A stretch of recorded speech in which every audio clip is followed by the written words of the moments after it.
오늘도 예배하는 이 시간이 그리스도 누리는 최고의 응답의 날 되길 바랍니다. 그리스도 붙잡고 기도하는데 흑암이 무너지는 응답의 시간 될 줄 믿습니다. 우리 옆에 계신 분들하고 한번 인사하겠습니다. 당신은 축복의 사람입니다. 예, 한 번 더 인사하도록 하겠습니다. 건축과 영적 건축의 축복을 누립시다. 지금 시간표가 뭐라고요? 건축과 영적 건축의 시간표. 우리에게 필요한 게 뭐냐? 위에서 내리는 힘이 필요합니다. 지난주에 제가 주일 아침에 렘넌트부 예배를 드렸는데, 렘넌트부 예배 드리기 전에 제가 촬영 운행해요. 촬영 운행하는데 한 지역에 가면 그 집에 이제 렘넌트 3명이 타는 겁니다. 렘넌트 3명이 타는데 당연히 렘넌트 3명이 올 줄 알고 제가 딱 기다리는데 2명이 딱 타더라고요.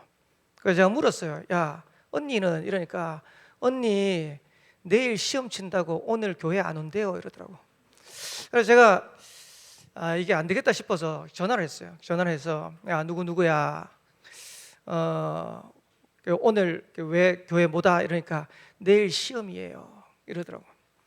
내일 시험인데 오늘 예배 드리고 그 힘 가지고 공부하고 내일 시험 치면 안 되겠니? 이러니까 뭐라니까 오늘 한 번만 봐주세요. 제가 그 얘기를 듣고 그래요, 이번은 그렇게 하고 다음번에는 인도받자 이렇게 하고 교회를 왔는데 너무 가슴이 아프더라고. 그 렘넌트가 몇 학년이냐? 고등학교 2학년, 고3이 아니고 중학교 1학년. 중학교 1학년 첫 시험 치는 거예요. 첫 시험 치는데 부담감도 있겠죠. 근데 저는 걱정이 되는 거예요. 만약에 이 렘넌트가 앞으로 평생을 지금 이렇게 인도받아야 되는데 시험 때만 되면 그 시험을 위해 가지고 육신적으로 최선을 다해서 노력하고 한다. 그럼 불신자하고 같은 수준 아닙니까? 그래가지고는 어떻게 세상을 살릴 수 있습니까? 그래서 갈라디아서 6장 7절 8절을 보면 성경에 이렇게 말씀하고 있죠. 하나님을 업신여기지 마라. 그리고 심는 대로 거둔다. 육체를 위해서 심는 자는 육체로부터 썩어질 것을 거두고 성령으로부터 심는 자는 성령으로부터 영생을 거두는 것이다. 저와 여러분들의 오늘 이 시간 예배 드리는 거, 이게 뭐 그래 대단하겠냐? 지금 하나님의 자녀가 언약 붙잡고 기도하는 게 그게 뭐 그래 대단하겠냐? 지금 건축을 두고 전 성도가 원내 된다, 그게 뭐 그래 대단하겠냐? 아닙니다. 성령을 위해서 심는 자는 성령으로부터 영생을 거두니라. 그래서 오늘 건축과 영적 건축을 두고 우리 모든 성도들이 회복해야 될 게 뭐냐? 위에서 내리는 이 힘이 필요해요. 그래야 우리가 성전 건축에도 응답 누릴 수 있는 거고, 그러면서 현장에 하나님이 진짜 기뻐하시는 성경적인 전도 할 수 있는 거예요. 그러면 왜 우리가 위에서 내리는 이 힘이 필요하냐? 그리고 얼마만큼 우리가 힘을 얻어야 되냐? 세계 교회를 살려야 됩니다. 세계 교회가 재앙을 만났습니다. 이 세계 교회를 살릴 만큼 우리가 힘을 얻고 응답을 누려야 된다. 우리 교회도 뭐 당연한 거고, 성전 건축은 당연한 거고, 앞으로 임마누엘 울산교회 전 성도들이 일어나서 렘넌트들이 일어나서 세계 교회 재앙을 막는 것이다. 지난주에 이제 강목사님과 함께 전북노회 캠프 워크숍을 다녀왔어요. 워크숍을 다녀왔는데 이제 저는 이제 경상도 출신이고 또 경상도에 이제 살고 있으니까 전라도를 갈 일이 없잖아요. 근데 이제 화요일 날 집회 마치고 전라도 내려가서 그리고 이제 수요일 날 이제 모임한다고 이제 가는데 옆에 이제 전라도 계시는 목사님 앉으셨어요. 앉았는데 저보고 뭐라고 얘기하냐니까 울산에는 산이 많습니까? 이러더라고. 제가 웃으면서 목사님 울산 아닙니까? 그래서 우리 돌아보면 산이니까. 근데 이제 왜 그분이 왜 그래 말씀하셨냐니까 평야가 쫙 펼쳐 있는 거예요. 그야말로 호남 평야. 전라도는 산이 없습니다. 제가 보니까요 들녘에 벼가 익어가는데 황금 물결이요 쫙. 그러면서 하는 말씀이 뭐라냐니까 전라도는 돈이 많대. 이제 요번에 이제 그 전북노회 캠프 워크숍인데가 군산에서 만나가지고 김제에서 했거든요. 그러면서 뭐라 했냐니까 김제가 그 유명한 마늘밭 사건 일어난답니다. 압니까? 마늘밭을 뭐 개간한다고 팠는데 거기에서 돈다발 110억이 나왔어. 그러니까 이제 거기에 김제 군산에 돈이 늘렸다는 거예요. 그 얘기를 딱 듣는데 교회를 갔잖아요. 전라도는 김제는 돈이 늘렸다는데 교회를 딱 갔는데요, 콘크리트로 만든 교회도 아니고 전북노회 목사님들이 다 모이고 장로님들이 다 모인다고 모인 현장이 판넬로 만든 교회라. 그래서 제가 탁 앉았는데 이 온양교회보다 좀 더 클라나 싶었는데요. 다음 날 새벽기도 와가지고 우리 온양교회를 딱 보니까 온양교회가 더 커. 그래서 거기 모인 거예요. 모이셔가지고 캠프 하신다고 모이신 거예요. 제가 보니까 전북노에 32개 교회가 있는데 목사님들이 이제 캠프 통해가지고 하나님 원하시는 전도운동 회복해 보이셨다고. 거기 이제 진행하시는 총목사님이 한 30명 올 것 같습니다 이러더라고. 근데 30명 올 것 같습니다 했는데 60명이 오셨어. 그러니까 이제 관심이 많은 거죠. 그리고 이제 메시지 마치고 간증하고 이렇게 하고 난 다음에 어떤 장로님 한 분 나와가지고 이런 얘기 하더라. 전북노회 목사님들이 힘을 다 합쳐가 일어나가지고 우리도 캠프 좀 합시다. 장로님이 아마 장로님이 중직자에 보셨을 때 목사님들이 너무 답답했는가 봐. 그래서 우리도 좀 캠프 합시다. 그래서 전북노회 좀 차립시다. 이렇게 얘기하시더라. 그래서 이제 마치고 이제 탁 가는데요. 전북노회 보니까 제가 아는 목사님들이 몇 분 계세요. 몇 분 계시는데 저하고 친한 이제 목사님이 계세요. 후배 목사인데 그냥 만나면 형님 동생 이래 하는데요. 이 목사님이 절대로 그럴 사람이 아니거든요.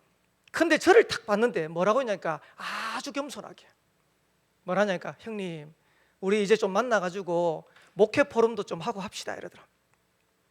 그 교회가 그 지역에서 제일 큰 교회. 교회 안에 한번 쓰나미가 쫙 불었는가 봐요. 교인들 한 50명이 싹 빠져나. 그 전에 아버지한테 물려받아가지고 잘 나갔어요. 차도 좋은 차 타고. 그래서 제가 보면서 야 젊은 목사인데 차도 좋은 거 차 타고. 그러니까 이제 부러운 게 없으니까 모자란 게 없으니까. 근데 교회가 그렇게 문제있다고 하니까 해야 될 수 있는 할 수 있는 마지막 방법이 전도 캠프밖에 없다라는 게 딱 느껴진 거야. 완전 겸손해져가지고 이래가지고 형님 앞으로 목회 포럼 좀 자주 좀 합시다. 거기다 딱 보니까요 저하고 같이 공부했던 우리 동기 목사님 계시더라. 이제 친하니까 인사도 하고 이래 하는데 이제 이 목사님이 힘 다 빠져가지고 나오는데 이제 제 어깨를 툭툭 치면서 김 목사는 응답 받고 있네 이러더라. 이제 그 말은 본인이 힘들단 말이죠. 거기에 사천 하나로교회 남정남 목사님 모셨어요. 남정남 목사님 모셔가지고 나중에 이제 모인 자리에서 커피 한 잔 이제 식사하고 커피 한 잔 하는데 뭐라고 말씀하시냐? 사천 하나로 교회를 임마누엘 울산교회 지교회라고 생각하고 좀 도와주세요. 고창에 있는 정동원 목사님이 참여했어요. 이제 그 전날 만났어요. 이제 그날 이제 당일날 만나야 되는데 이제 아들이 아마 이제 신교대 퇴소식 안 가면 안 되는 부모님이 안 가면 안 되는 그런 일이라 가지고 전날 만나가지고 그래 이제 저희가 다 집회 마치고 울산으로 넘어오는데 여기서 이제 잠깐 쉬면서 화장실 갔다 오겠다고 딱 쉬는데 정동원 목사님 연락이 또 왔더라. 정동원 목사님 연락 와가지고 뭐라냐니까 목사님 오늘 잘 끝났습니까?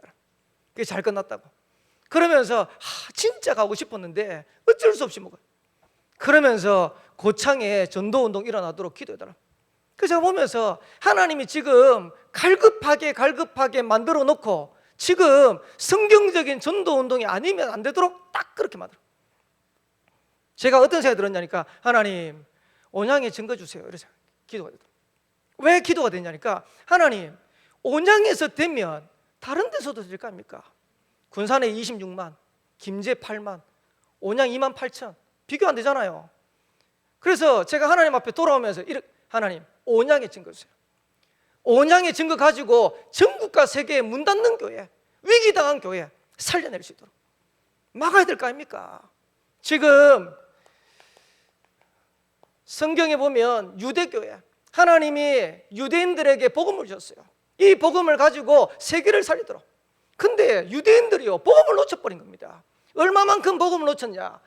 마태복음 27장 25절에 보니까 예수님께서 그리스도로 오셔가지고 십자가 지시는데 그 십자가 지시는 예수님 앞에 십자가 치우라는 거예요. 그러면서 뭐라고 하냐니까 예수님 죄가 없다, 죄 없는 예수다. 그래도 예수를 십자가 못 박혀라. 그러면서 한 말입니다. 무슨 말했어요? 그 빚값을 우리와 우리 후손들에게 돌려라. 여러분 복음 하나 놓쳐버리면요 얼마만큼 큰 문제가 오는지 알아야 됩니다. 저와 여러분들이 진짜 복음 붙잡고 인도 받아갈 수 있다는 자체가 얼마나 큰 축복인 줄 알아야 돼요. 이 한마디 때문에 유대인들은 2000년 동안 나라 잃어가면서 비참한 생활을 했어요. 그래서 유럽에 유대인들을 학살하는 일들이 계속 벌어지고, 그리고 나라가 없잖아요.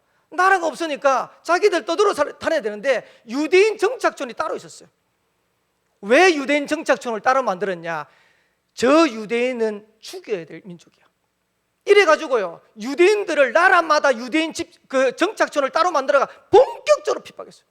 이러니까 유대인들이 거기에 악이 받쳐가지고 뭘 했냐?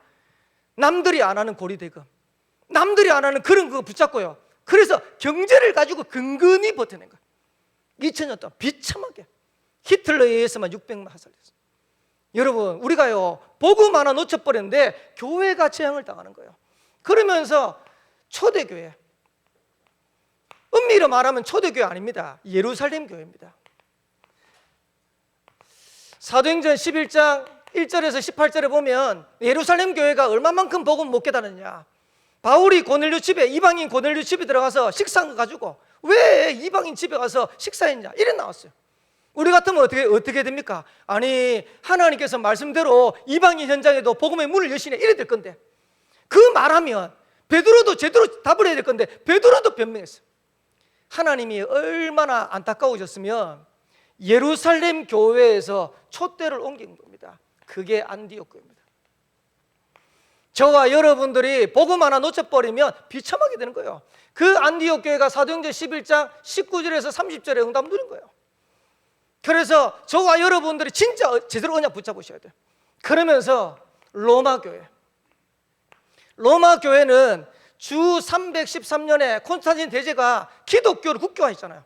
근데 이게 문제라. 여러분, 교회가 지금 국교화 되면 어떻게 돼? 기독교 국교화 되는데 무슨 일이 벌어진 줄 압니까? 그때부터는 전도할 필요가 없어졌어. 왜? 태어나면 바로 세례 줘가지고 기독교인. 이러니까 온 동네가, 그냥 온 나라가 그냥 기독교이라. 그러면서 로마 교회가 얼마만큼 나왔냐? 인간은 선행으로 구원받을 수 있어. 인간은 공로로 구원받을 수 있어. 그러면서 심지어는 어디까지 나왔냐? 면죄부를 팔았어요. 면죄부 사면 죄 사함 받아가지고 천국 가는 거야. 그 정도까지 타락해 버렸어요. 중세 암흑기를 맞았죠. 그러면서 이 로마 교회의 재앙을 끝내는 한 인물이 나타났는데 하나님이 루터를 쓰신 거예요. 1517년 종교교회를 했는데요, 10월 31일 지금 한국교회에 큰 이슈가 하나 있습니다. 10월 27일. 혹시 10월 27일이 무슨 날인 줄 아세요? 10월 27일 루터가 종교개혁 한 날이 1517년 10월 30일입니다. 근데 교회가 10월 31일을 종교개혁 주일로 못 지키잖아요. 못 지키니까 왜? 이제 해가 바뀌면 평일날도 이제 이 날이 될 수 있으니까. 그래서 한국교회가 종교개혁 주일을 지키기로 한 거예요. 10월 마지막 주는 종교개혁 주일로 하자. 그래서 1517년 루터가 하나님 앞에서 영적으로 죽어있는 교회를 살리는 그 시작을 했던 그 날을 기념해가지고 우리가 종교개혁주일을 지키자. 근데 올해 2024년도 종교개혁주일 날 한국교회가 지금 큰 움직임이 일어나고 있어요. 아마 여러분 잘 모르실 겁니다. 7월 18일 날, 원래 7월 18일 날 우리나라 법원에서 이런 판결을 내렸어요. 건강보험에 피부양자로 올리는데 동성애자, 동성애 부부를 피부양자로 올릴 수 있다라고 법원에서 허락을 했어요. 그럼 문제가 뭐가 되냐? 지금 법원에서 이렇게 했기 때문에 앞으로 우리나라는 동성애가 합법화되는 시간표 곧 옵니다. 그리고 차별금지법 곧 통과됩니다. 그러니까 이제 한국교회 위기감이 이제 감도는 거예요. 이래가지고 어떤 한 목사님이 나와가지고 뭐라 했냐니까 우리 교회만이라도 이건 막아야 된다. 안 그러면 지금 우리 후대들 지금 지금 분위기에 다 넘겨줘야 된다. 여러분, 동성애가 합법화되면 어떻게 되는 줄 압니까? 학교 가면요, 선생님들이 아이를 보면서, 우리 여자아이를 보면서, 야, 여자들은 여자답게 해야 돼, 이런 말 절대 못해요. 저한테 남자잖아요. 덕윤아, 너는 남자니까 남자답게 행동해야 돼, 그런 말 못해요. 어느 시기가 되면 묻는 거예요. 네 성이 뭐냐? 남자냐 여자냐 아니면 다른 성이냐 묻는 거예요. 그거를 다른 사람이 결정해 주는 게 아니고 그 아이가 결정하도록 만들어요. 근데 자기는 남자인데 아무리 생각해봐도 나는 여자 같아. 저는 여자예요. 이러면 그때부터 여성 호르몬 약 먹여요. 여성 호르몬 주사 맞춰요. 이래가지고 결국 어느 정도 시간 되면 성전환 수술하게 해요. 이게 지금 유럽, 미국 난립니다 지금. 이러니까 이런 분위기가 미국, 유럽에 쫙 퍼지니까 어떻게 됐냐? 교회가 아무 힘이 없잖아요. 그걸 막아내지는 못하는 거예요. 얼마만큼 지금 유럽 교회에 문제 온지 압니까? 통계를 냈는데 영국 교회에 교인들이 출석하는 교인이 1%밖에 없답니다. 독일 교회, 그 막강한 마틴 루터가 종교개혁 했던 이 독일에 교회 안에 교회에 출석하는 교인이 1.3%밖에 없답니다. 우리나라에 1200만 하잖아요. 1200만 안 될 겁니다. 작년 올해 합동 통합 측 교단에 20만 명 교인 줄었대요. 그것만 우리나라의 대표적인 교단만. 근데 한번 생각해보세요. 1200만 치지 말고 그냥 1000만이라고 한번 칩시다.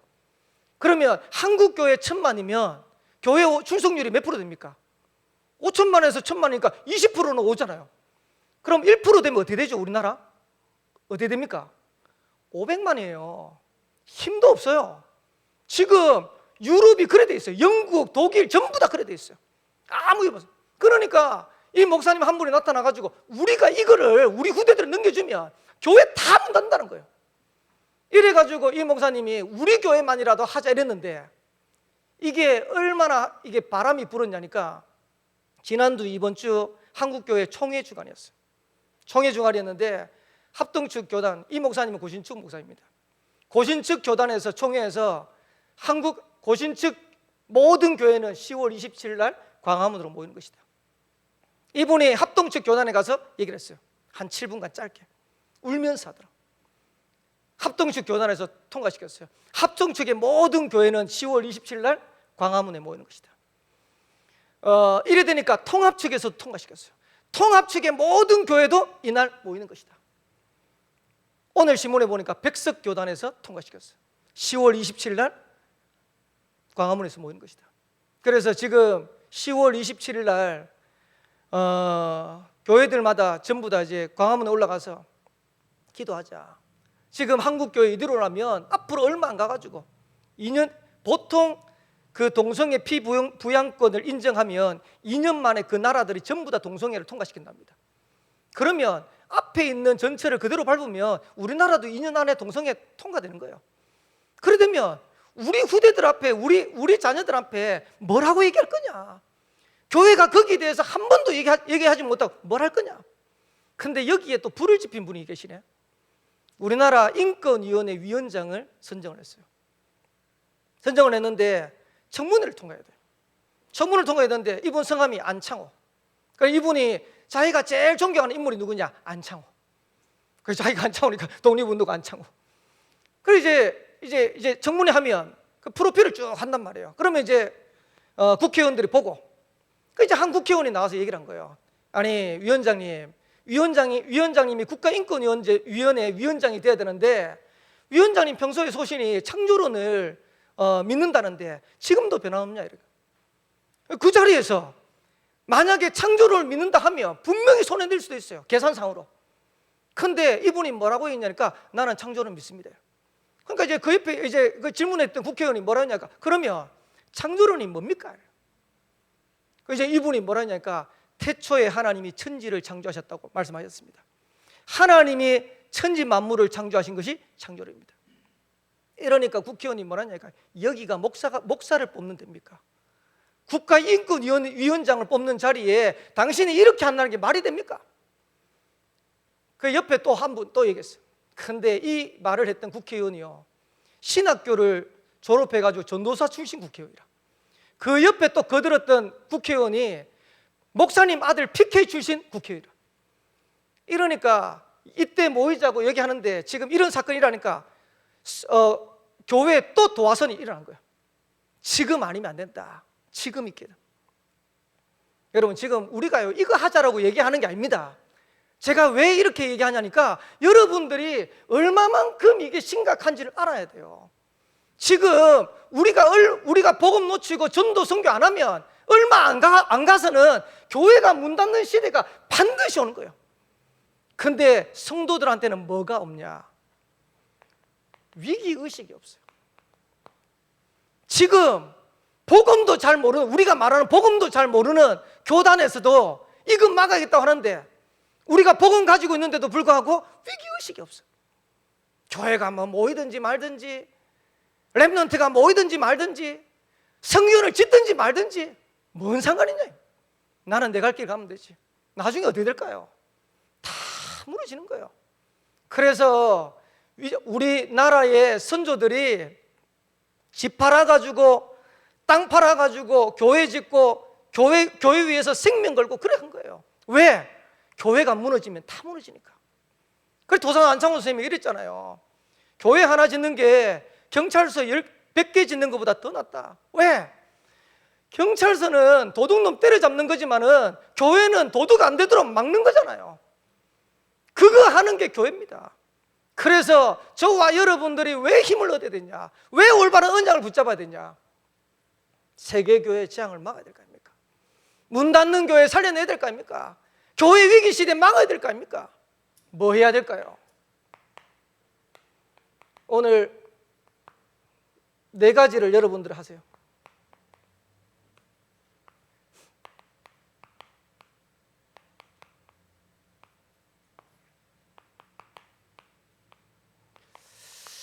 바꾸세요. 뭘 바꿔야 되냐? 복음 아닌 것이 우리한테 너무 많아요. 그러니까 하나님이 역사할 수가 없어요. 마태복음 4장 19절에 보면 예수님께서 제자들을 부르신 장면 나오죠. 나를 따라오너라, 내가 너희로 사람을 낚는 어부가 되게 할 것이다. 이 말은 예수님이 제자를 그냥 부르신 게 아닙니다. 제자들에게 완벽한 미래에 대한 하나님께서 준비하시고 예비하시고 부른 거예요. 그러면서 나만 따라와. 나 따라오면 사람 낚는 어부가 되게 될 거야. 그리고 난 다음에 이 제자들에게 말씀하신 거예요. 뭐라고 얘기했냐? 마태복음 5장, 마태복음 6장, 마태복음 7장, 요걸 보고 뭐라냐니까 산상보훈, 산상수훈. 예수님께서 제자들을 산에다 모아놓고 보화 같은 메시지를 했다고 해서 산상보훈, 산상수훈. 뭐 얘기하셨습니까? 복의 기준을 바꾸라는 거예요. 육신적으로 잘 먹고 잘 사는 거 그 복 아니야. 육신적으로 성공하는 거 복 아니야. 그러면서 뭐라고 하냐니까 심령이 가난한 자가 복이 있어. 온유한 자가 복이 있어. 애통하는 자가 복이 있어. 온유한 자가 복이 있어. 의에 줄이고 목마른 자가 복이 있어. 의를 위해서 핍박받는 자가 복이 있어. 뭔 말입니까? 복음을 위해서 핍박받는다. 그게 복이다. 그러면서 율법적인 거 그거 버리라는 겁니다. 뭐라고 말씀하시냐니까 사람이 오른밤 때리거든 왼밤도 돌려야 돼. 만약에 속옷 달라 그러면 겉옷도 줘. 오리를 가려고 하면 심리 가줘. 원수도 사랑해. 우리는 죽어도 그래 안 합니다. 오른밤 맞잖아요. 그럼 나도 오른밤 때려야 돼. 오리 가자 그러면 죽어도 안 갑니다. 원수는요 원수인데 왼수. 근데 예수님은요 원수도 사랑을 해요. 6장에는 뭐라냐니까 기도의 기준을 바꾸라. 사람 앞에서 하지 마. 마태복음 6장에 보면요 바리새인들은 유대인들은 어떻게 기도하냐? 골목 어귀에 서가지고 막 손들고 기도해. 왜? 내 기도한다 이거죠. 내가 이렇게 의를 행했다 이거죠. 그렇게 하지 말라는 거예요. 중언부음 하지 말라는 거예요. 중언부음 뜻이 무슨 말인 줄 압니까? 똑같은 말을 계속 반복하는 걸 중언부음이라고 그래요. 무거울 중자도 되지만 거듭할 중, 다시 부어. 말을 또 했던 말 그래 하지 말라는 거예요. 남녀 호랭기교 그렇게 하지 말라는 거예요. 그러면서 기도를 어떻게 하냐? 하나님 앞에서 은밀한 중에 보시는 그 하나님 앞에서 기도해. 그러면서 마태복음 우리 유명한 구절 있잖아요. 너희는 무엇을 먹을까, 무엇을 마실까, 무엇을 입을까 그런 거 기도하지 말라는 거예요. 그거는 이방인이 하는 것이다. 하나님 아버지께서 너희에게 그런 것들이 있어야 될 줄을 안다. 너희는 먼저 그의 나라와 그 일을 구하라. 그리하면 이 모든 것을 너희에게 더해줄 것이다. 여러분 이거 찾아내야 됩니다. 그러면서 7장에는 뭐라 했냐니까 신앙생활, 교회생활의 기준도 바꿔.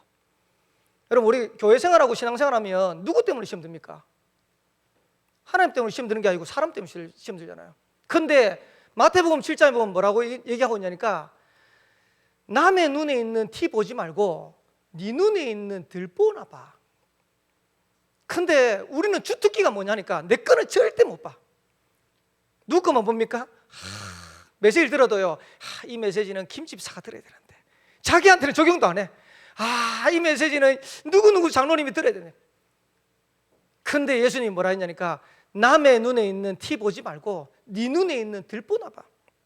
그러면서 중요한 말씀하셨어요. 열매로 그들을 안다. 가시나무에 포도 열매가 열리냐? 엉겅기에 무화과 나무가 열리냐? 그렇지 않다. 좋은 나무에 아름다운 열매 맺고 나쁜 나무에 못된 열매 맺는 거 아니냐? 열매로 그들을 안다. 그러면서 두 번째로는 누릴 거. 뭐 누려야 되냐? 사도행전 1장 1절 데오빌로여 내가 먼저서 그래네. 그리스도 누리셔야 돼요.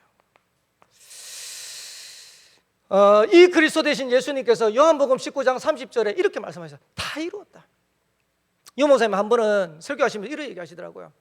한국 교회가 다락방에 많은 성도들이 지금 예수는 그리스도 모든 문제 해결됐다고 하니까 이 말도 무슨 뜻인지 모른대. 여러분, 그리스도 모든 문제 끝, 모든 문제 해결됐다는 말은 무슨 말인지 압니까? 우리가 해결할 수 없는 죄, 지옥, 사단 문제 끝냈다는 거예요. 그러면 저와 여러분들이 여기에 묶일 필요 있습니까? 거기서 해방되는 거예요. 아까 전에 예수는 그리스도 불렀잖아요. 어느 날 날아가는데. 여러분, 우리가 그리스도 알고 난 다음에요, 모든 저주장에서 끝내버렸어요. 사단의 권세 아래에서 끝나버렸어요. 지옥 배경에서 끝났어요. 예수님께서 십자가 지시면서 다 이뤘다, 다 끝낸 거예요. 아직도 안 끝낸 거 있으면 여러분 진짜 끝내시길 바랍니다. 그러면서 마태복음 16장 16절에 주는 그리스도시요 살아계신 하나님의 아들이십니다 고백하니까 너는 베드로라, 이 반석 위에 내 교회를 세울 것이다. 음부의 권세가 이기지 못하게 할 것이다. 천국 열쇠를 넘겨주겠다. 이걸로 여러분들이 답을 딱 내리셔야 돼요. 이러면 저와 여러분들이 망대로 딱 서는 거예요. 망대로 서면 어떻게 됩니까? 그때부터 전도의 문들이 열려가는 거예요.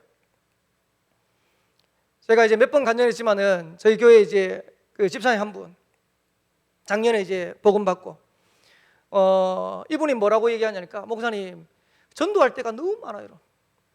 그래서 저는 이제 대부분 성도들 만나보면서 뭐라고 들었냐니까 목사님 전도할 때가 없어요 이러더라고. 거의 대부분 성도들이. 근데 이분은 뭐라냐니까 전도할 때가 너무 많아요. 이분 통해 가지고 옆에 있는 가게 사장님 복음 받았지, 종업원 복음 받았지, 그 종업원 복음 받았지, 큰 딸내미 복음 받았지, 작은 딸내미 복음 받았지, 작은 딸내미 남자친구도 복음 받았지. 이제 한 달 전인가 창녕에 있는 아버지한테 복음 좀 전해야겠는데 목사님 같이 좀 가자 그래. 그래서 제가 간다 그랬어요.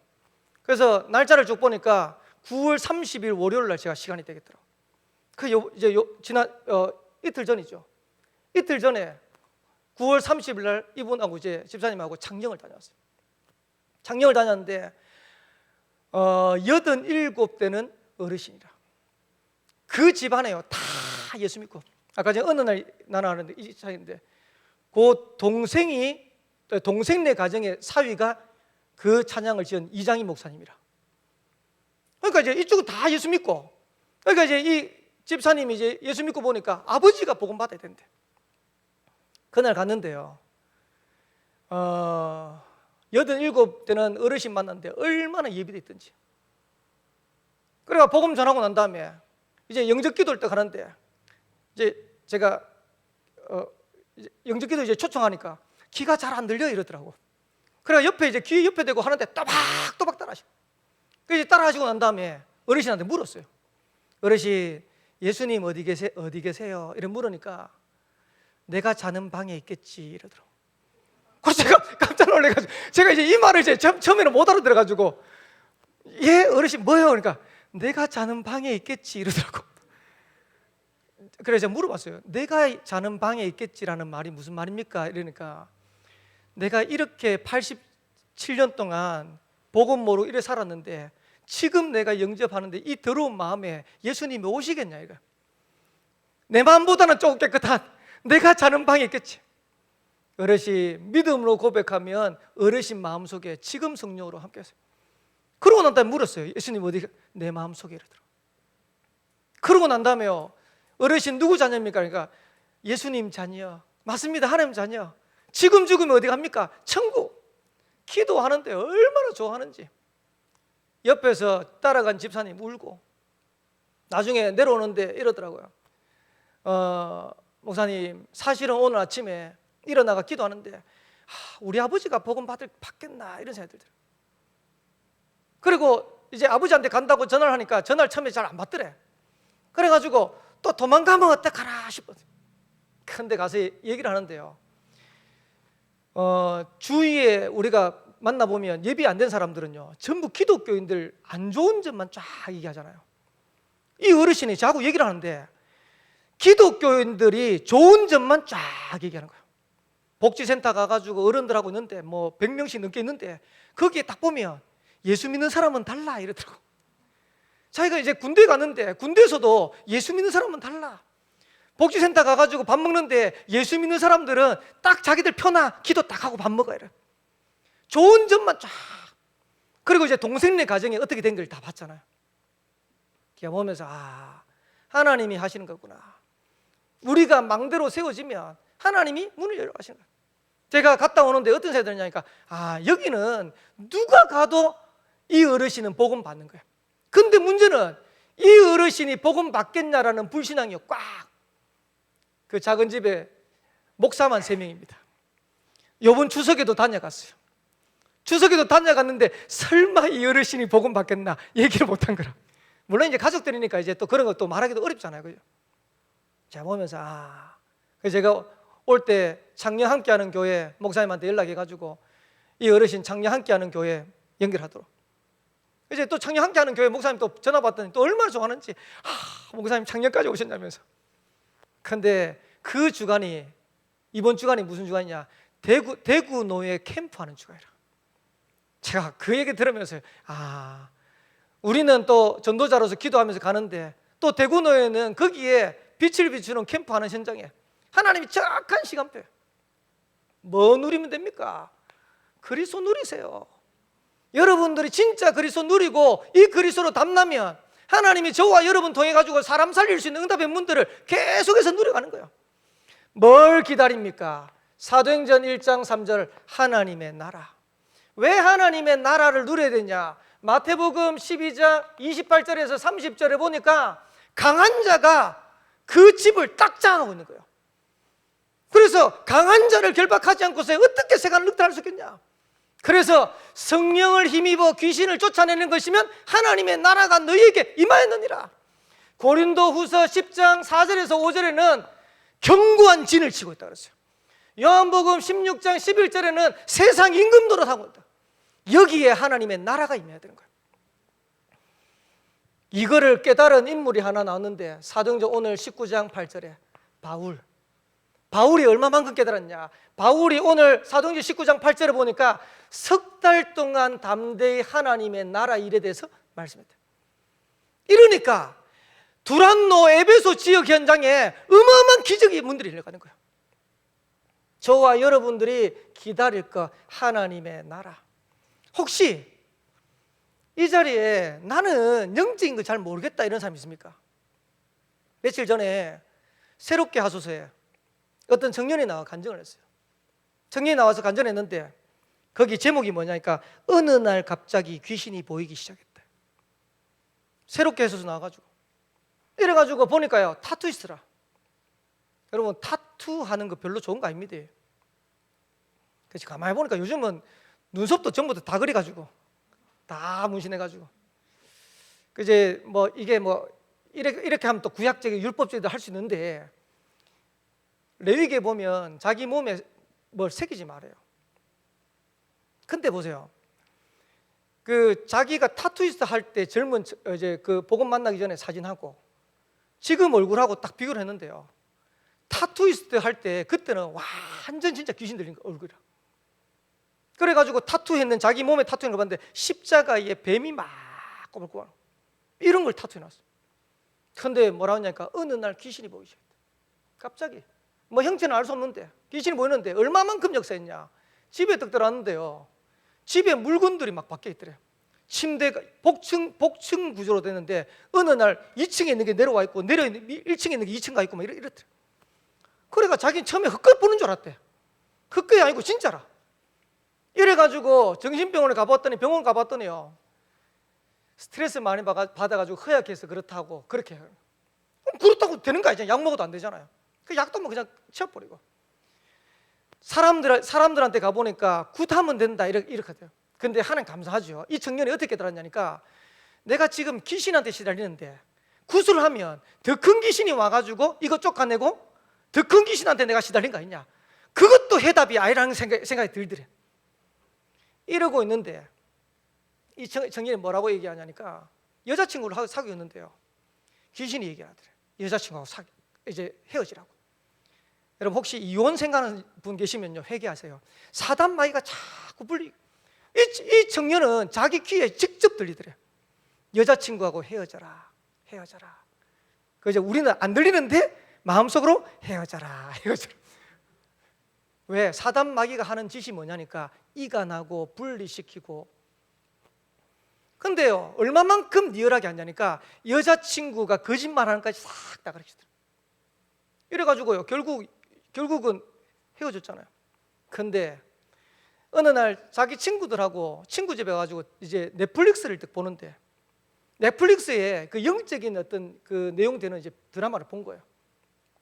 보고 있는데 자기도 모르게 이런 말이 나왔대요. 나도 그런데 이랬대요.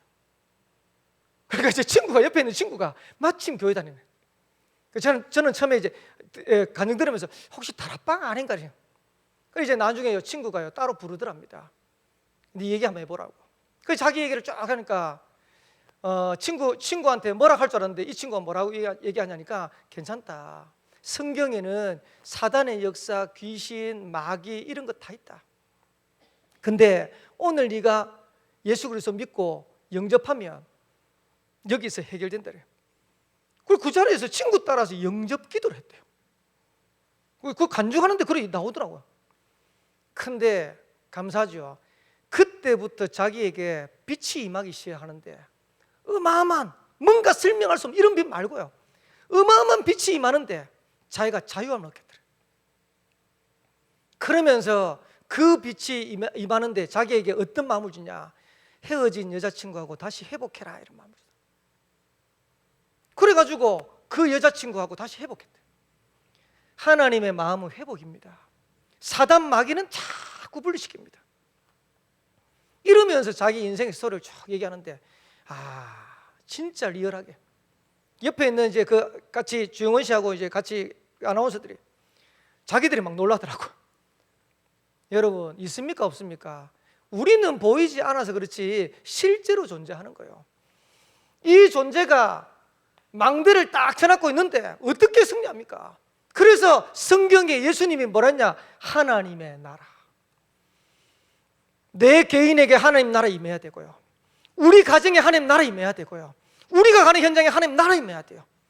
그러면서 뭘 도전했냐, 사도행전 1장 8절 세계복음화 땅끝.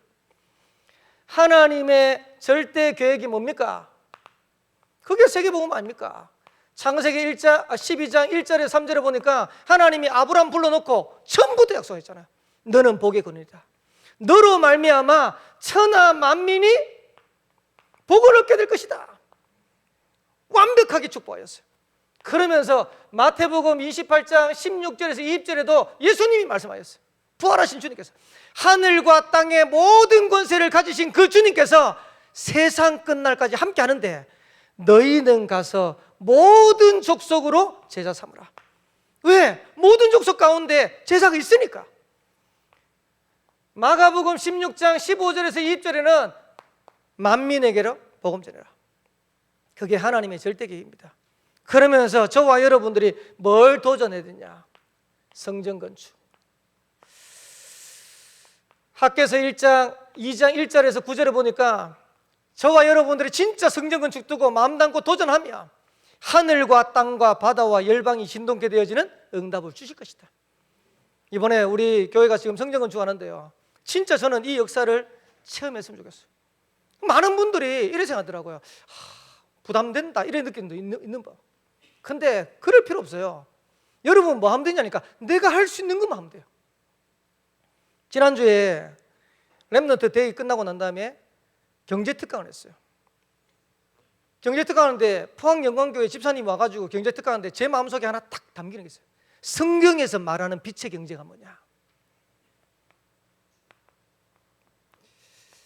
500리어 기적 잘 알죠? 500리어 기적. 보리떡 5개하고 물고기 2마리. 지금 시세로 환산을 하면 한 얼마 될까요? 지금 시세로 환산하면 이분 계산이더라고요. 이제 쉽게 말하면 한 끼 식사라, 식사. 여러분 한 끼 식사 얼마 합니까? 오늘 제가 점심 때 밖에 나서 밥을 먹었는데 한 끼 식사 7,900원짜리 먹었어요. 근데 이 집사님이 한 끼 식사를 현재 8,000원으로 계산하더라. 8,000원. 한 끼 식사. 그러니까 지금 어린애 하나가 예수님이 지금 먹을 게 없는데, 이제 지금 많은 사람 모였는데 먹을 게 없는데 혹시라도 너희 중에 먹을 게 있는 사람 있으면 가져 나오라. 어린애 하나가 이거 들고 나온 거예요. 8,000원. 8,000원짜리 도시락 하나 들고 나온 거예요. 근데 예수님이 축사하시고 난 이후에 기적이라는데 어디 나냐? 500리얼을 요 8,000원짜리 식사 가지고 몇 명이 먹었습니까? 거기에 보면 남자만 5,000명. 그러니 많은 신학자들이 이렇게 생각한 거예요. 거기는 남자만 있었겠냐? 여자도 있었고 아이도 있었고 노인들도 있었고 많이 이제 보는 분들은 2만 명 정도 모였을 거다라고 얘기해요. 적게 보는 분들은 아무리 적게 잡아도 한 10,000명 정도 모였을 거다. 자, 그러면 일단 뭐 2만 명 하지 말고 10,000명이라 봅시다.